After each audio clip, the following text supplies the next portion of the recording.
सबसे विशिष्ट अगर परहेज है तो वो है मौन। मौन रहिए। एक भोरी सखी जी का बहुत सुंदर पद है हमारे राधा वल्लभी संप्रदाय वृंदावन में। भोरी सखी ऐसो दुख दीजो हिय माहे,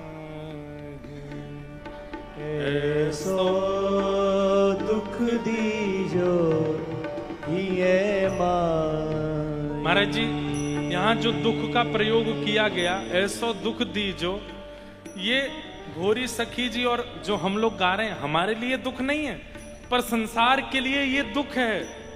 वो हमको जब इस स्थिति में देखेंगे तो यूं कहेंगे राम राम कितने दुखी। जैसे अब हम धोती पहनते हैं तो पैंट शर्ट पहनने वालों को ये लगता है कि ये बहुत दुखी हैं, ये धोती पहनते हैं। आप कैसे इसमें चल लेते हैं, आप इसमें कैसे बैठ जाते हैं, आप ये बगलबंदी में कंफर्टेबल होता है आपको। उनको ये लगता है ये परम दुखी हैं, पर हमको उनको देख के लगता है ये परम दुखी हैं, ये परम सुख से वंचित हैं। इनको क्या पता कि कितना सुख मिलता है।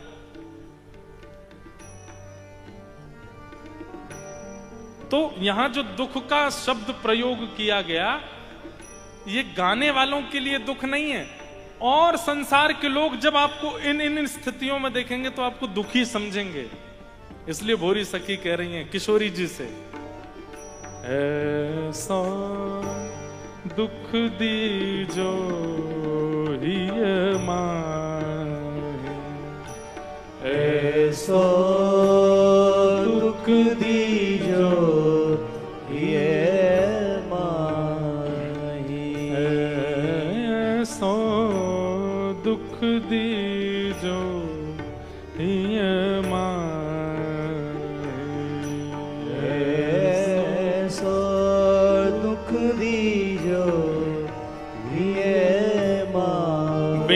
पद कंज छटा दृग देखे, बिनु पद कंज छटा दृग देखे, बिनु पद कंज छटा दृग देखे, बिनु पद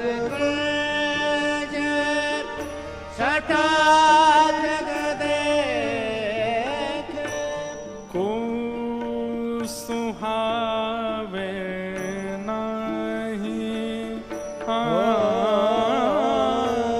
को सुहावे नहीं। भोरी सखी कह रही है, हे जब तक प्रिया प्रियतम के सुंदर चरणार बिंदों के दर्शन नहीं हो जाएं, हमारे आराध्य ठाकुर के जब तक श्री मुख का दर्शन ना हो जाए, तब तक कोई कितना भी सुंदर श्रृंगार धारण आवरण धारण करके आ जाए वो सुहावे ना। जब तक आपको ना देखें श्याम सुंदर, तब तक चाहे दुनिया की कितनी विशिष्ट वस्तु सामने आ जाए, उसके प्रति सुंदरता की भावना प्रकट ना हो, ऐसा दुख हमको दीजिए ना।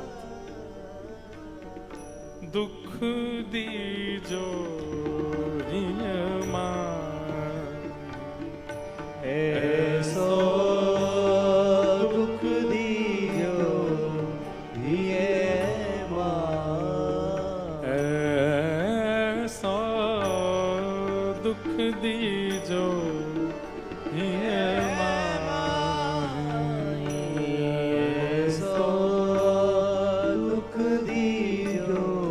श्री राधा वल्लभ लाल की जय।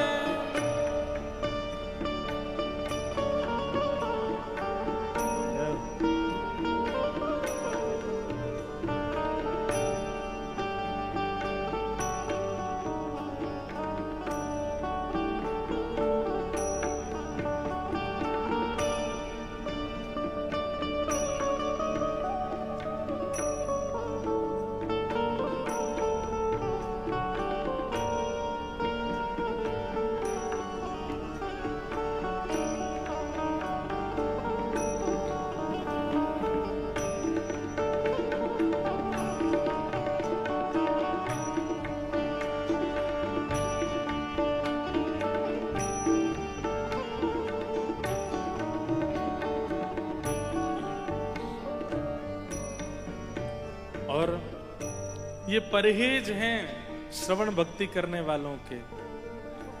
बस्ती छोड़ एकांत बिठावो, बस्ती छोड़ एकांत बिठावो, बस्ती छोड़ एकांत बिठावो, बस्ती छोड़ एकांत बिठावो, बातन सो घबराए,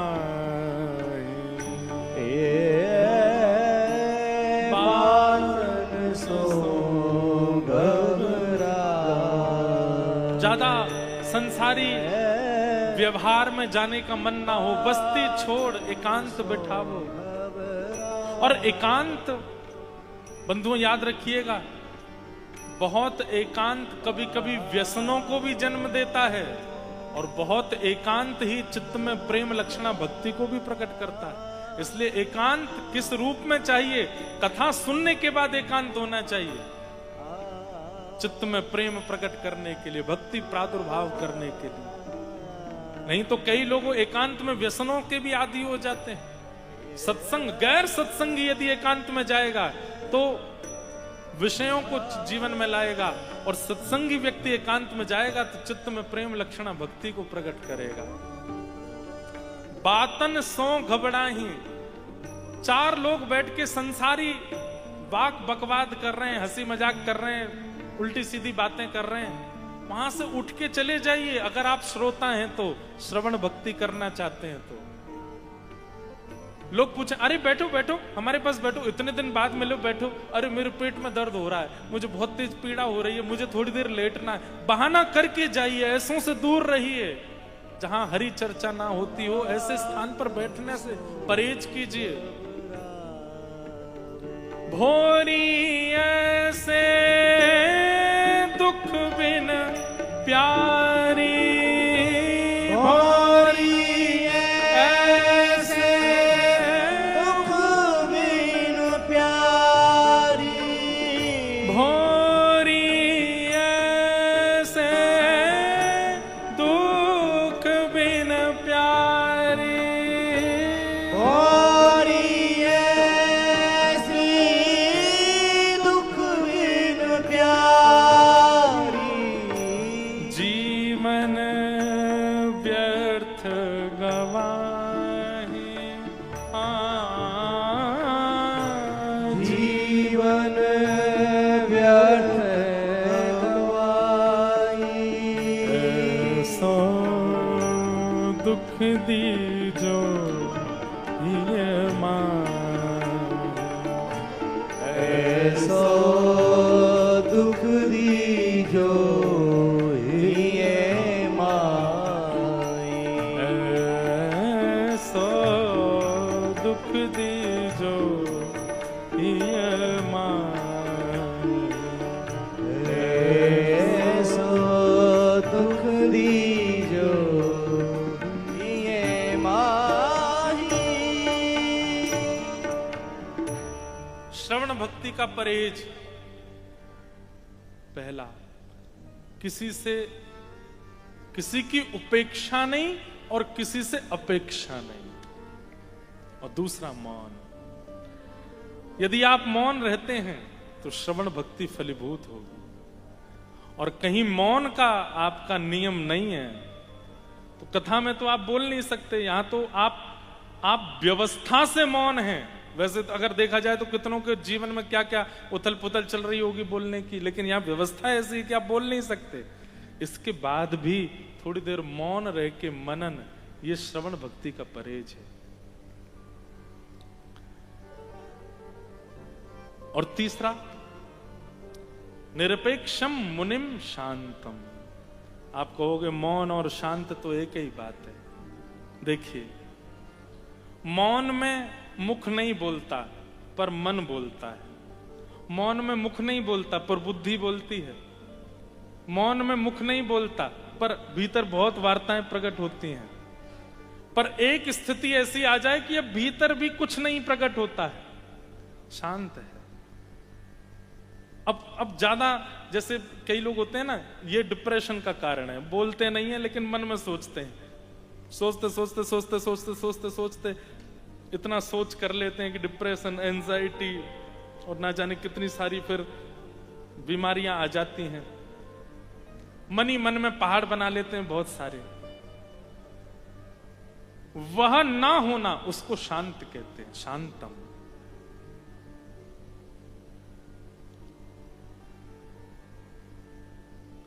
शांतम।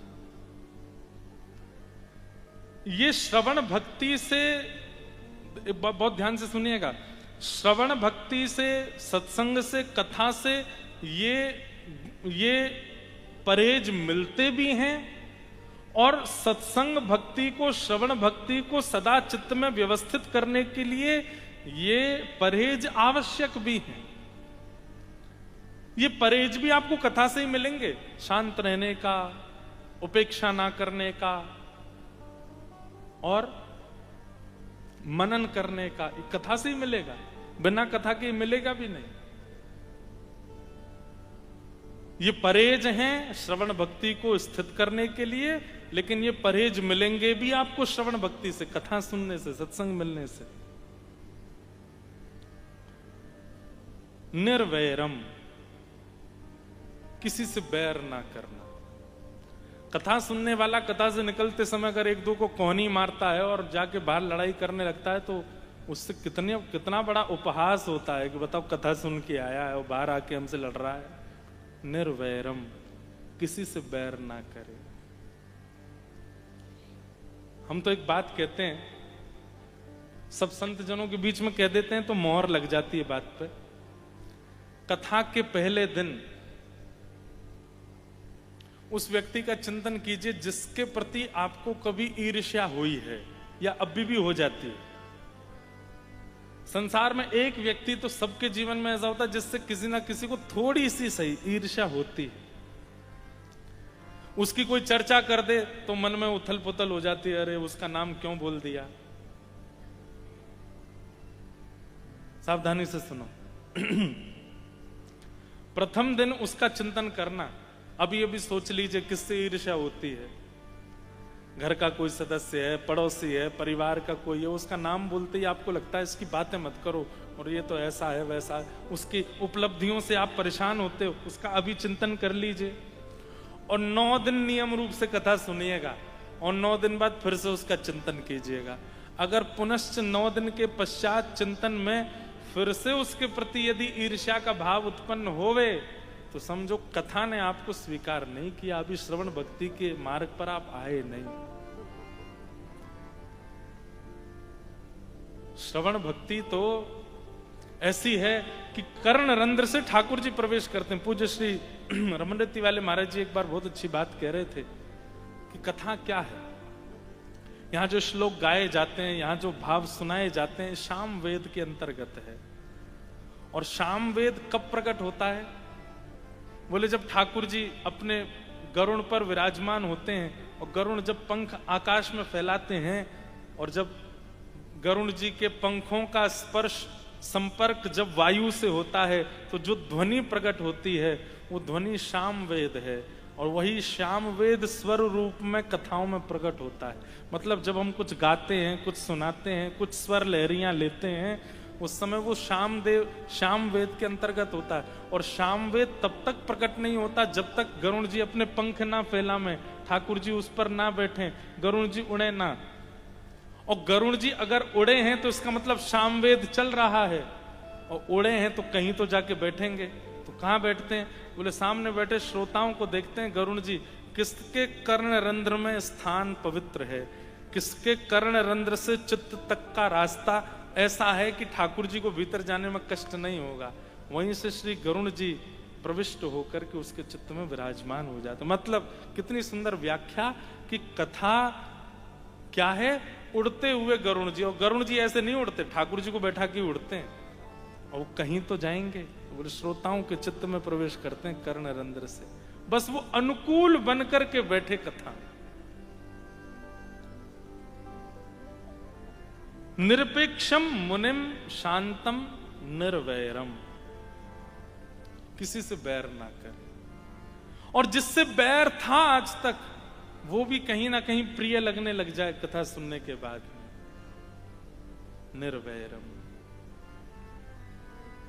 भगवान कहते हैं ये पंच लक्षण जिसमें हैं वो श्रवण भक्ति का अधिकारी है। ये पंच परहेज जिसके चित्त में है वो श्रवण भक्ति का अधिकारी। और फिर ठाकुर जी क्या कहते हैं, अनुब्रजाम में हम नित्यम पूये ये तन्य रेणु विह।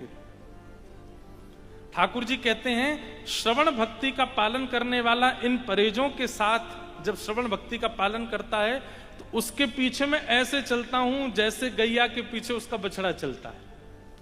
गैया जहां जहां जाती है बछड़ा वहां वहां जाता है। ठाकुर जी कहते हैं भक्त रूपी गैया, और वो जहां जहां जाती है मैं वहां वहां उसके पीछे जाता हूं, उसके संग ही रहता हूं। एक बात तो सिद्ध मान लीजिएगा, भक्ति का स्वरूप नवदा भक्ति से हमको यही सीखना है। हमारा एक ही उद्देश्य है, भगवत प्राप्ति नहीं। नवदा भक्ति से क्या चाह रहे हैं, उद्देश्य क्या है? बोले हम बहुत डोल लिए ठाकुर जी के पीछे, अब ठाकुर जी डोले हमारे पीछे पीछे, हम जहां जाएं वहीं बैठ जाएं। जित जाऊं उत ठाड़ो ही पावे, जित जाऊं उत ठाड़ो ही पावे। ब्रज की गोपियां, यथा ब्रज गोपिकाना। गोपियां ठाकुर जी को ढूंढने से प्रारंभ करती हैं। भागवत जी में गोपियां ढूंढती हैं ठाकुर जी कहां, लेकिन एक स्थिति ऐसी आ जाती है गोपियां जहां जाती हैं वहीं ठाकुर जी मिल जाते हैं। अरे कहा बताऊं, गोपी मार्ग बदल देती है, तब दूसरी गोपी कहती है अरे ये मार्ग इतना पवित्र, ये मार्ग इतना सुगम ना है, या मार्ग में तो बड़े गड्ढा हैं, या मार्ग में तो बड़ी आपदा है, तू या मार्ग तो क्यों जा रही है? अरे कहा बताऊं, वो नंद को छोरा वहां टेढ़ो सब खड़ा है सामने, बाकी सामने तो कैसे निकलूं मैं? बाकी सामने तो जाऊंगी, सुध बुध खोदूंगी, और जन कहा करेगा फिर या हमारे मार्ग बदल के जा रही हूं। बताओ, ऐसी स्थिति हमारे जीवन में है। ठाकुर जी खड़े, छुप के निकलने हम, जहां जाऊं वहीं आ जाए। माई मेरे श्याम लगो संग डोले, ओ माई मेरे श्याम लगो संग डोले। श्याम लगो संग, श्याम लगो संग, श्याम लगो संग, श्याम लगो संग, श्याम लगो संग डोले। ओ माई मेरे श्याम लगो संग डोले। जित जाऊं उत ठाड़ो ही पावे। पहले तो ही खड़े हैं ठाकुर जी वहां पर।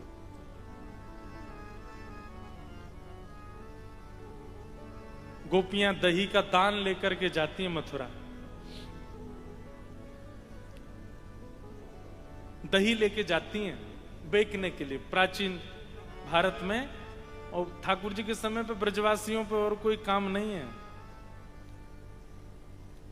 गौरस निकालती हैं, उसको फिर दही बनाती हैं, छाछ बनाती हैं, मक्खन बनाती हैं, उसको बेचने जाती हैं।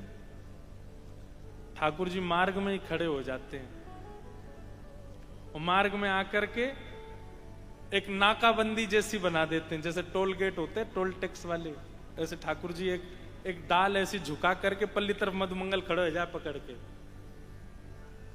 गोपीन से कहें कहां जा रही हो? बोले मथुरा जा रही है, दिखना रो बेक बेके का जे दही। ठाकुर जी बोले भैया दान दे के जाओ और निकल जाओ, या मार्ग को कर दो, टैक्स दो। गोपी कहें तुम्हारे पिताजी को मार गए।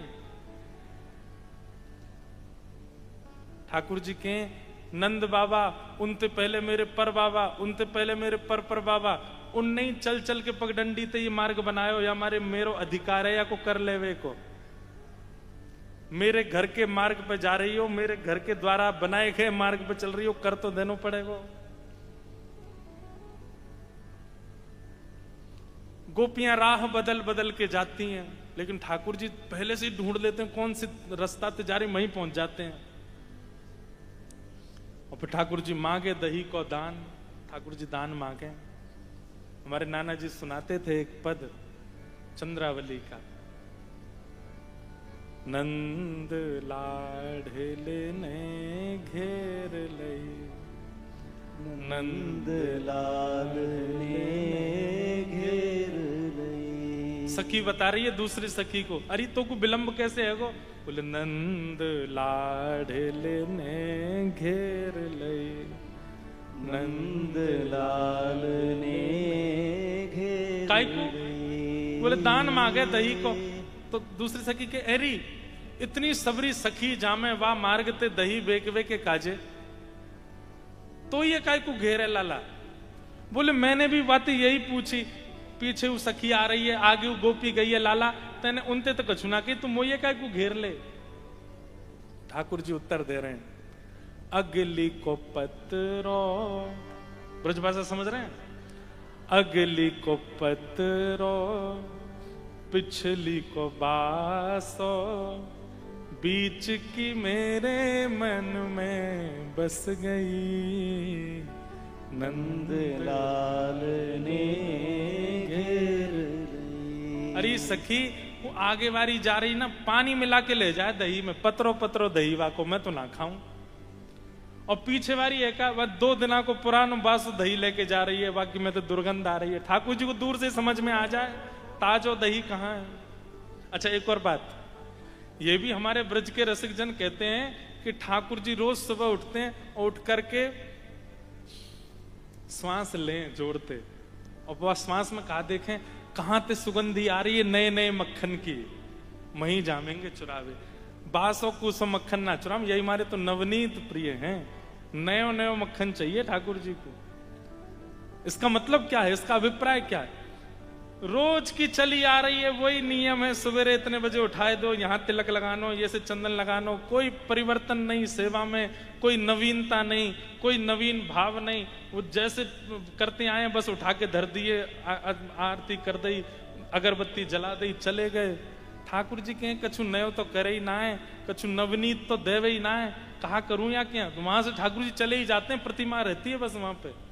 ठाकुर जी कहां विराजते हैं? जहां पे अर्चक गोपी की तरह रोज नवीन नवीन भाव प्रकट करता है, नवीन नवीन कुछ कुछ कुछ योजना बनाता है। ठाकुर जी भी चौंकने मन में विचार कर, आज कहा करेगो जन, आज कौन सी नई स्थिति में लावेगो, आज ऐसो कहा बना के मुंह को पधरावेगो। नवीनता ठाकुर जी को प्रिय है, नयो नयो प्रिय है। अगली को पत्रो पिछली को बासो, बीच की मेरे मन में बस गई, नंद लाल ने घेर लई। अरे सखी फिर तेने कहा कियो? बोले मैंने कहा कियो लाला चतुर मने में बातें बड़ी चतुर। मैंने की लाला तेरे हाथन में गोबर लग रहा है, तेरे हाथन में मिट्टी लग रही है, तू या इन हाथन में कैसे दही लेवेगो? कछु पात्र लेके आयो घर ते? ठाकुर जी के ना पात्र तो नहीं लायो, पात्र लेके आ, पात्र की व्यवस्था कर, पत्रो दही ना है, बासो दही ना है, ताजो दही है, तो याके काजे पात्र भी तो अच्छा होना चाहिए। ठाकुर जी बोले अब कहां जाऊं, कहीं जाऊंगा तो तू भाग जाएगी, तो छोड़ के ना जाऊंगा मैं। तो चंद्रावली के मैं यहीं ठाड़ी हूं लाला, एक काम कर। बोले कहा, जो तू कान्हा दही को भूको, तोड़ला पतुआ तो प्या दूंगी दही। लाला ये देख खूब सुंदर वृक्ष लगो, ऐसे बड़े बड़े पत्ता है आके, ऊपर चढ़ जा, एक पत्ता तोड़ ला, पत्ता को दोना बना के भाई मैं दही दे दूंगी तो को। ठाकुर जी बोले हम वे सखी सही कह रही है, ऐसे बड़े बड़े पत्ता या में तो खूब सारो दही आ जाएगा। सोई ठाकुर जी ने अपनी धोती ऊपर खोची, एक फेंटा बांधो, और महाराज जैसे ही ठाकुर जी ऊपर चढ़ गए पत्ता तोड़वे के काजे। सखी तो कह रहे सखी कौन सा पत्ता बढ़िया लग रहा हो बता गोपी, वही पत्ता तोड़ के लाऊंगो। सखी बोली अच्छा फिर खावे हो? बोले फिर का, 80 हाथ जब चढ़ गयो कान्हा, जब ठाकुर जी 80 हाथ ऊपर चढ़ गए और नीचे पूछने लगे, एरी गोपी बता कौन सा पत्ता तोड़ के लाऊं? सींग दिखा गई चंद्रावली गुजरी। नीचे तो बोली ले ले पत्ता, चढ़ रहे ऊपर और महाराज दही लेके भाज गई गोपी माते। और ठाकुर जी जब तक नीचे आते तब तक तो भाज के महाराज माने पहुंच गई अपने स्थान पे। नंद लागल ने घेर ले। अभी पता है क्या है, हम घेर के बैठे हैं ठाकुर जी को। भक्ति की प्रधानता ये नहीं, भक्ति तो तब जानो जब ठाकुर जी घेर के बैठ जाएं आपको। जित जाऊं उत ठाड़ो ही। जितने भक्तों के चरित्र आप सुनते हैं उनने ठाकुर जी को घेरने से शुरू किया, लेकिन एक स्थिति ऐसी आई कि ठाकुर जी ने वो घेर ली। गोसाई श्री विठलनाथ जी गोवर्धन से मथुरा जा रहे हैं और ठाकुर जी से निवेदन करके जा रहे हैं कि जय जय मैं शाम तक आए जाऊंगा। जैसे ही गोसाई जी बाहर निकलने लगे ठाकुर जी व्याकुल हो गए। और महाराज जी वर्णन करते हैं कि बाहर गोसाई जी जैसे ही बैलगाड़ी पर विराजे या जो भी साधन था उस पर बैठे, तो ठाकुर जी मंदिर के गर्भगृह की खिड़की पे आके खड़े हो गए। और जैसे एक छोटा बालक अपने कभी पिताजी जा रहे हो, माताजी जा रहे, उनको देखता है और उनको रोकता है ना, और रोक ऐसे भावुक हो जाता है। ठाकुर जी ऐसी टेर लगा करके पूछ रहे हैं, गोसाई जी जल्दी आ जाइयो, मुझको तुम्हारी बहुत याद आवेगी, जल्दी लौट आइयो, मैं तुम्हारे बिना कैसे मेरा मन लगेगा, जल्दी आ जाइयो। गोसाई जी ये देख करके इतने भावावेश में चले गए कि ठाकुर जी को थोड़ी देर के लिए हम जा रहे हैं, उन्हीं के कार्य से जा रहे हैं। इतना प्रेम ठाकुर जी का कि हम जा रहे हैं और ठाकुर जी व्याकुल हो रहे हैं।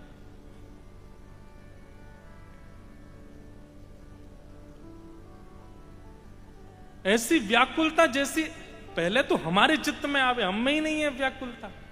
और वो व्याकुलता जब हमारे चित्त में आवेगी तब ठाकुर जी को एक दिन ऐसा आएगा, ठाकुर जी व्याकुल हो हमारे लिए। इन कथाओं को सुनने का, इन कथाओं को कहने का, इन नियमों के पालन का एक ही उद्देश्य है कि ऐसा प्रेम हमें प्राप्त हो जैसा प्रेम हमारे आचार्यों को, भक्तिमती मीराबाई को और सब भक्तों को प्राप्त हुआ। वो उसका अनुभव हमको नहीं हो पाता है।